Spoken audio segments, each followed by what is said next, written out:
back. The captain, the leader, faces the music, faces the loss, and Loud are left in tatters. EDG shocked the world when they upset Navi, T1, and even Loud at Masters Tokyo, when everyone ranked China as one of the weakest regions at the event. After all, Valorant is still in closed beta in China. EDG certainly have insane mechanics and aim, but their amazing macro often goes underappreciated.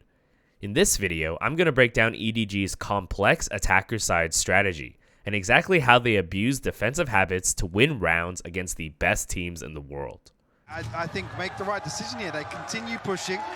Yo! At first glance, it's hard to tell if EDG are doing anything special at all. A lot of their rounds look standard to the naked eye, where they either work into an execute or play slow and wait for pushes. For example, it's easy to just think that T1 are trolling in this clip by over-pushing for nothing.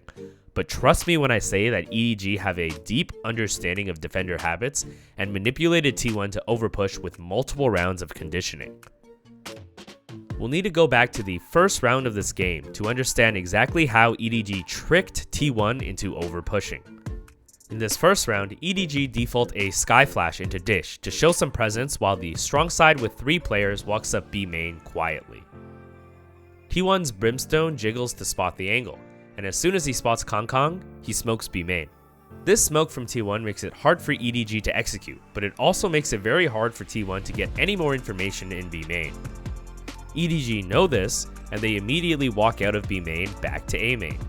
You can see the out-rotate happen in real time, and T1 have no idea where EDG are the entire duration of the Brim smoke.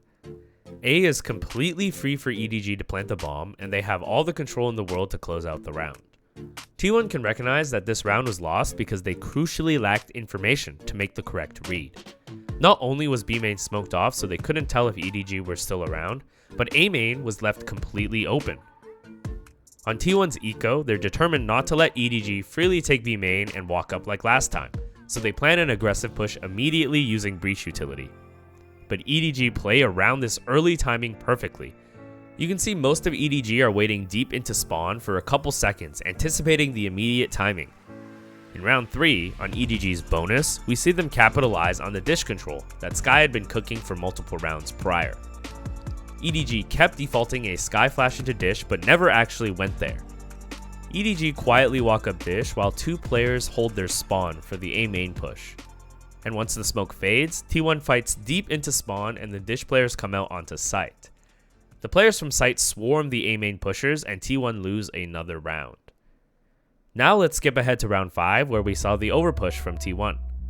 Sky again defaults the flash Dish at the start of the round.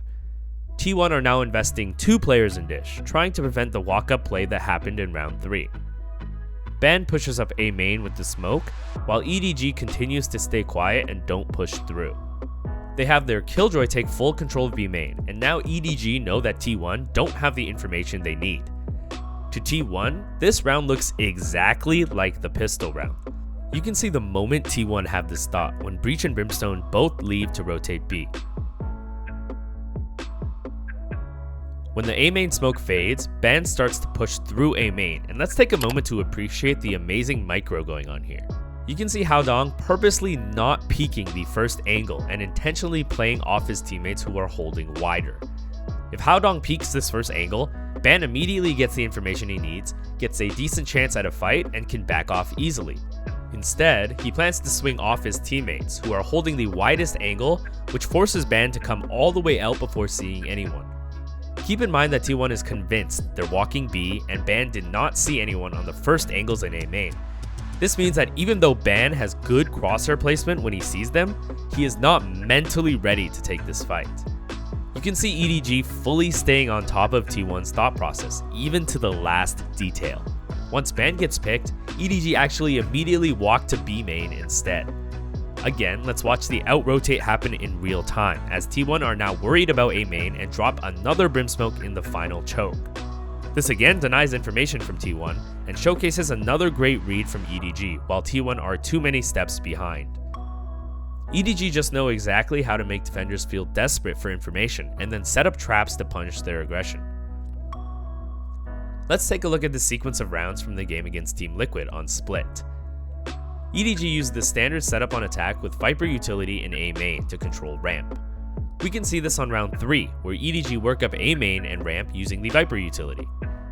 They're patient late into the round after the Sage wall naturally breaks, and Kong finds an insane 2k spray down to open up the round for EDG. We can see in the next round how much emphasis Team Liquid put near ramp. They start with the Sage wall and rotate 2 more players once it's broken. They also throw an Omen smoke to push EDG out of A main. Just like in Fracture, both EDG players quietly leave A main after Team Liquid smoke it to group with the team in mid. The small details here matter a lot, as we see Chichu take down his Viper orb and wall because he knows A main is smoked anyway. Right when the Omen smoke fades, Chichu puts up his Viper utility to again threaten the mid-round control into A main. This keeps 3 Liquid members stacked toward A in fear of another late ramp and A main execute. But EDG are now creeping up mid, and again, watch the perfect utility timing from EDG to smoke vents right before getting up to Redgar's off angle. Now Liquid still have very little info, and the situation forces Redgar into pushing through the smoke and going for a solo play mid. Otherwise, Nats would be left alone to deal with the B split. Redgar finds a decent timing, but gets traded out, and now Nats really does have to deal with the B execute by himself. Nats tries his best and drops this cool cage to give himself some space, but EDG are again perfectly patient. Nats wants someone to push through his cage so he can isolate a fight, but instead Kong just threatens to push through, which splits Nats' attention and gives Chichu a really good fight. Once Nats loses his fight, the site is pretty much all of EDG's, as the rest of Team Liquid are now too late on the rotates because of that expert utility usage in A main. Now that we saw what happened to T1, we know exactly what Team Liquid are thinking in this next round. EDG flash A main to show some presence, but both duelists are actually in mid, hiding from the initial angles just like they did against T1 to bait the push. To Safe, it looks like mid is actually clear, but right when Safe gets to the point of no return, they double peek him and get a free kill.